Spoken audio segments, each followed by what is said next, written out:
Salut à tous les bridgers et bienvenue sur ma chaîne Bridgemania. On continue cette série speedrun, on explique les séquences d'enchères et on analyse le jeu de la carte. C'est parti. Donc un trèfle venant de nord, ça veut dire qu'en jouant la meilleure mineure, on a plus de trèfles que de carreaux et on a au minimum 12 points. On va ouvrir de un trèfle. Alors un trèfle, comme on se base de façon générale sur la majeure cinquième, un trèfle dénie en principe 5 cartes à cœur ou 5 cartes à pique. En principe, ça le dénie. Donc là, ici, passe et 400 atouts, voilà qui est spécial. 400 atouts, c'est assez spécial. Donc là, ici, qu'est-ce que ça veut dire 400 atouts? Et donc là, ici, on ne joue pas un système, on ne joue pas sur BBO un système d'enchères français. Là, ici, on joue ce qu'on appelle le SAYC, System American Yellow Card. Je pense que ça se dit comme ça. Comme ça, vous profitez aussi de mon accent anglais. Donc, un trèfle 400 atouts, là, ça demande en fait le nombre d'as de son partenaire. Ok. Donc là, ici, 5 carreaux, ça veut dire qu'il possède un as. Et effectivement, quand on regarde sa main de plus près, il possède effectivement l'as de pique. Donc il dit, il a l'as de pique. Enfin, il ne le dit pas de cette façon-là, mais il dit, il a un as. Nous, on comprend que c'est l'as de pique, parce qu'on voit notre main. On n'est pas demeuré quand même. On a l'as de trèfle, on a l'as de carreau, on a l'as de cœur. Donc on sait, d'après ce système, qu'il a l'as de pique. Ok. Passe 500 atouts. Alors, donc là, ici, le premier 400 atouts, c'est ce qu'on appelle le Blackwood traditionnel. Donc là, ici, on demande les as. Et le 500 atouts, qu'est-ce que ça demande? Eh bien, le 500 atouts, ça demande les rois. Ça demande le nombre de rois. Donc en principe, ça demande les rois par défaut.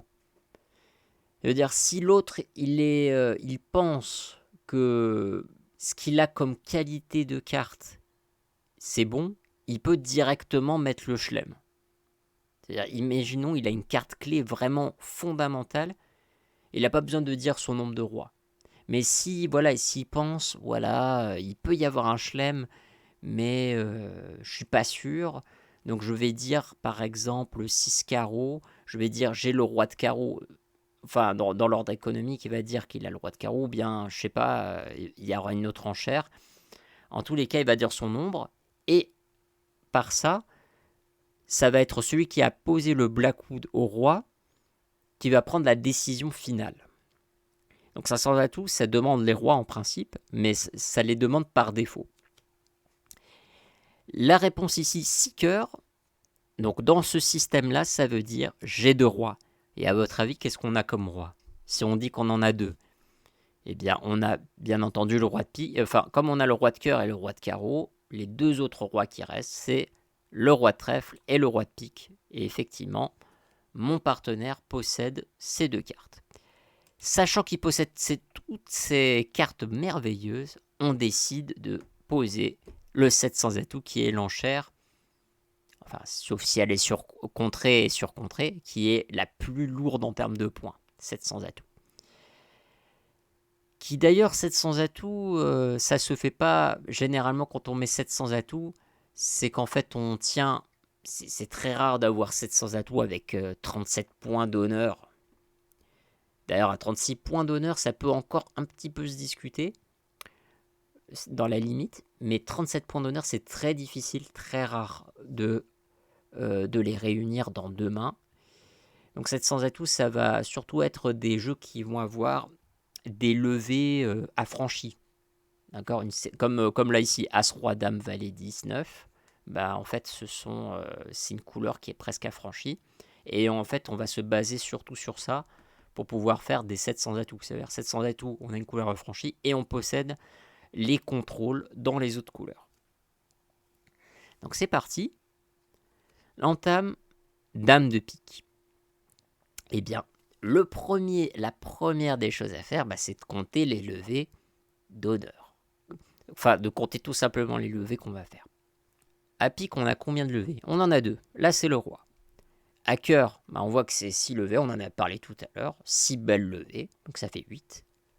À trèfle, on va parler des trèfles après. Je garde le meilleur pour la fin.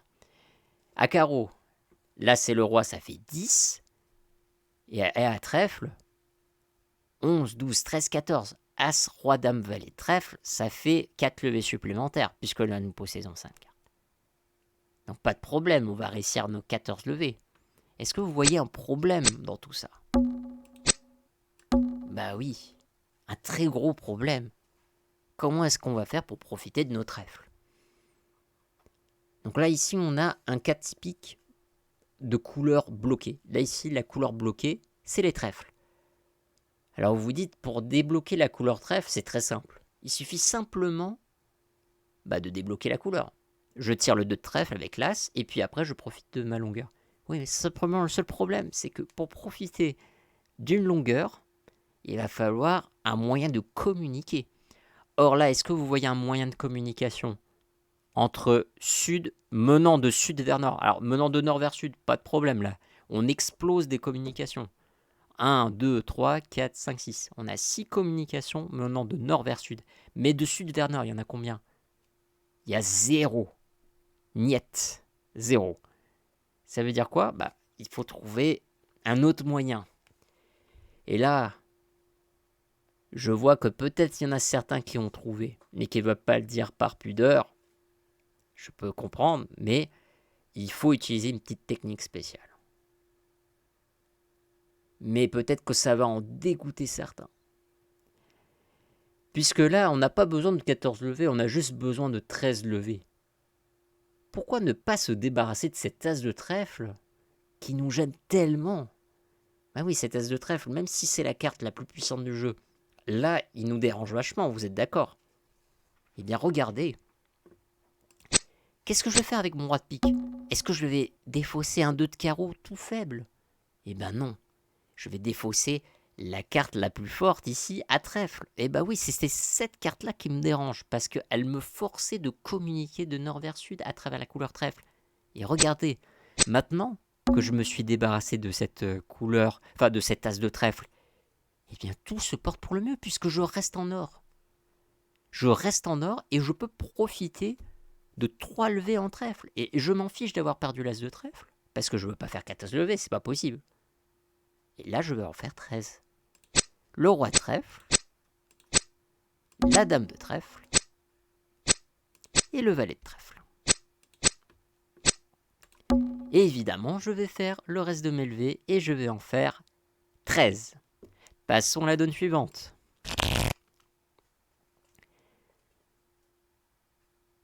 Très bien. Donc au démarrage, Nord fait un carreau. Ok, donc ça veut dire qu'il a au moins 12 points d'honneur. Et il a plus de carreaux que de trèfle.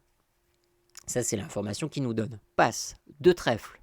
Alors, de façon générale, quand on dit 2 trèfles, qu'est-ce que ça veut dire?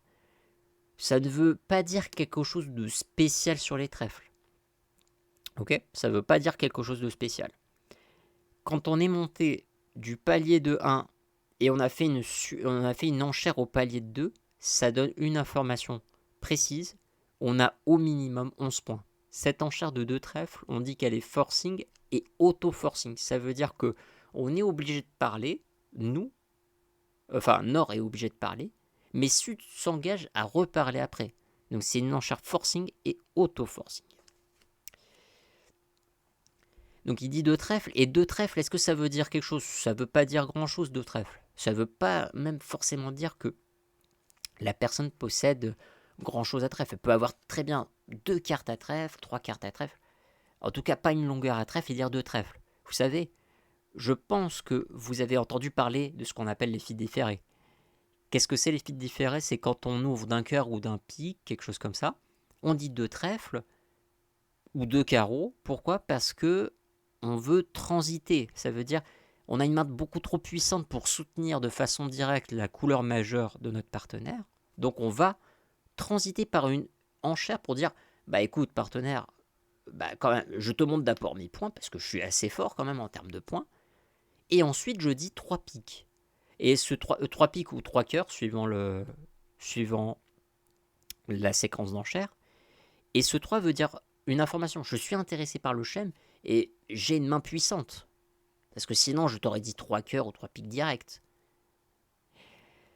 Donc ce 2 trèfle, ça ne veut pas forcément dire que mon partenaire il a du trèfle. C'est souvent une enchère transitoire pour dire, bon écoute, j'ai des points d'honneur. Voilà, point. J'ai des points d'honneur. Essayons de trouver un contrat de manche. Parce qu'on est presque arrivé au contrat de la manche. Puisque celui qui a fait les points d'honneur, c'est au moins 12 points. Sud, il a au moins 11 points. Ça fait 23 points. On est très proche, avec des levées de longueur, on est très proche d'arriver à 25 points. Un carreau, 2 trèfles. Donc là, ici, je vous ai expliqué. 3 trèfles. Alors, 3 trèfles, c'est une enchère, bien sûr, qui est forcing, puisque on avait dit que 2 trèfles étaient auto forcing. 3 trèfles, ça promet combien de cartes à carreau? Ça promet au moins 4 cartes à carreau. Excusez-moi, c'est trèfle, donc 4 cartes à trèfle, excusez-moi. Donc ça promet 4 cartes à trèfle. Mais le contrat, il peut être joué de façon autre. 3 trèfles n'est pas forcément l'enchère finale. Je vous rappelle que s'il n'y a pas de fit majeur, on essaye de trouver quelque chose sans atout. Et là, nous, on a décidé, enfin, pas moi, mais là, dans la séquence, là, ici, on a décidé de jouer 5 trèfles directement. Alors là, ici, qu'est-ce que je vais faire? Sous l'entame du roi de pique, ça veut dire quoi, roi de pique? Quand on entame du roi de pique, généralement, on possède la dame de pique. On va rarement entamer d'un roi sec. Ok? Donc, je vais protéger quelque part ma fourchette. D'accord? S'il continue à faire la dame, moi je m'en fiche, je vais gagner mon valet. S'il sort la dame, je vais l'écraser avec mon as et je vais faire mon valet. Alors, je temporise et je donne cette carte. Ok, dame de cœur, parfait. Je prends de l'as et qu'est-ce que je vais faire maintenant? Je compte mes levées perdantes. Donc je dois faire 5 trèfles. Donc il me reste encore une levée perdante, une levée que je ne dois pas perdre. Et donc, je ne dois pas perdre une levée à carreau et à trèfle. Enfin, à cœur, je confonds. À carreau et à pique. Donc je vais d'abord faire l'impasse à carreau. Et si elle ne marche pas, eh ben, ça va me servir d'extra gagnante pour pouvoir faire les piques. Regardez bien. Là, ici, je vais enlever tous les trèfles méchants de Est-Ouest. C'est ce que je viens de faire. Et maintenant, dame de carreau. Si ça passe tranquille, ça passe crème. C'est pas passé crème, bah c'est pas grave. Là, j'ai pu me faire une extra gagnante ici. Vous allez voir. Je fais valet de carreau. Je fais 2 de carreau pour l'as. Et mon extra gagnant, c'est le 10 de carreau. Et je vais pouvoir me défausser de ma carte à pique. J'espère que cette vidéo vous aura plu. N'hésitez pas à vous abonner pour me soutenir. Et moi, je vous dis à une prochaine fois. Et bon bridge.